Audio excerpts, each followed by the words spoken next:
দোরগোড়ায় ভোট, তার আগে বিভিন্ন আর্থিক তছরূপের মামলায় পরপর অভিযান চালাচ্ছে ইডি। এবার কলকাতা পুলিশের ডেপুটি কমিশনার শান্তনু সিনহা বিশ্বাসের বাড়িতে পৌঁছল ইডি, যিনি আগে কালীঘাট থানার ওসি ছিলেন। রবিবার বালিগঞ্জের ফার্ন রোডে তার 2 ঠিকানায় তল্লাশি চালালো এনফোর্সমেন্ট ডিরেক্টরেট।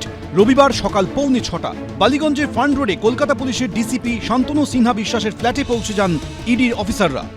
সকালবেলায় কেন্দ্রীয় বাহিনীর জওয়ানদের নিয়ে এই স্বস্তিক ফান্ড যে আবাসন, সেই আবাসন ঘিরে ফেলেন এনফোর্সমেন্ট ডাইরেক্টরেটের আধিকারিকরা। যে আমরা কথা বলতে চাই, সিআরপিএফ এর মাধ্যমে জানিয়েছেন যে এক্ষুনি কোনো কথা বলা যাবে না। এরপর পুলিশ কর্তার এই ফ্ল্যাট থেকে প্রায় 50 মিটার দূরে তাঁরই অন্য ঠিকানায় পৌঁছন ইডির তদন্তকারীরা। টাকা কোথায় থেকে আসছে, প্রসিড অফ ক্রাইম এবং সেই টাকা কোথায় চলে যাচ্ছে, এখানেই কিন্তু যেটা এদের তরফে দাবি করা হচ্ছে যে শান্তনু সিনহা বিশ্বাস, যিনি কলকাতা পুলিশের ডেপুটি কমিশনার, তার নাম তারা সামনে পান এবং সেই তথ্য যাচাইয়ের জন্য তারা আজকে চলে এসেছে। প্রায় 1 ঘন্টা এটা তালাবন্ধ ছিল, তারপর সেটা খোলার পর নিচে এবং ওপরে 2 জায়গায় কিন্তু ইডি আধিকারিকরা এখন তল্লাশি অভিযান চালাচ্ছে। শান্তনু বাবু কবে থেকে নেই বাড়িতে? পরে শেক্সপিয়র সরণিতে শান্তনু সিনহা বিশ্বাসের ছেলেকে নিয়ে তার লার্নিং হাবে পৌঁছয় ইডি।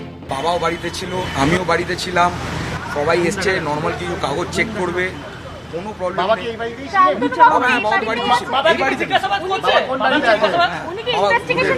এভরিথিং ইজ সব জিজ্ঞাসাবাদ হয়েছে, সবই তো স্যার, এভরিথিং ইজ ফাইন। আর এটা জাস্ট কিছু শুভেন্দু অধিকারী ওকে অ্যারেস্ট করা উচিত। ওকে অ্যারেস্ট কেন করছে না জানতে চাইছি। ডাকাত, একটা বড় ডাকাত, 4টে মামলা আছে, 4টে মামলা। চোর ডাকাতদের বাড়িতে তদন্তকারী সংস্থা যাবে। শান্তনু সিনহা তো কোর্টে, হাইকোর্টে গেছে, হাইকোর্ট তো ওনাকে রক্ষা কবচ দেয়নি। কিন্তু কেন কলকাতা পুলিশের ডিসি শান্তনু সিনহা বিশ্বাসের বাড়িতে গেল ইডি? 1 এপ্রিল বালিগঞ্জে সান এন্টারপ্রাইজের অফিস এবং বেহালায় ওই সংস্থার এমডি জয়েস কামদারের বাড়ি সহ 10 জায়গায় তল্লাশি চালায় ইডি। ইডি সূত্রে দাবি, সান এন্টারপ্রাইজের ব্যাংক অ্যাকাউন্ট খতিয়ে দেখার পর সেখানে আর্থিক লেনদেনে বেশ কিছু অসঙ্গতি দেখতে পান তারা। ওই ঘটনার তদন্তে একাধিক সাক্ষীদের বয়ানে উঠে আসে শান্তনুর নাম। আমার যে সিকিউরিটি দেখে তার বাড়িও সকাল থেকে রেড করছেন।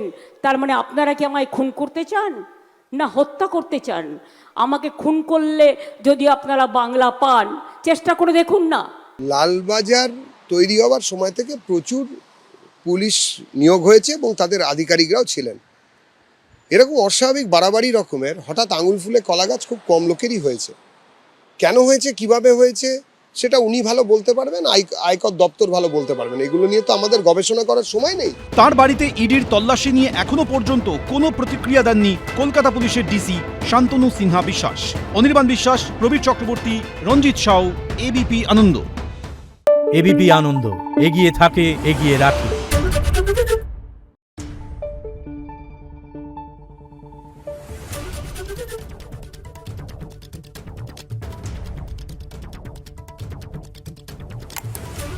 Thank you.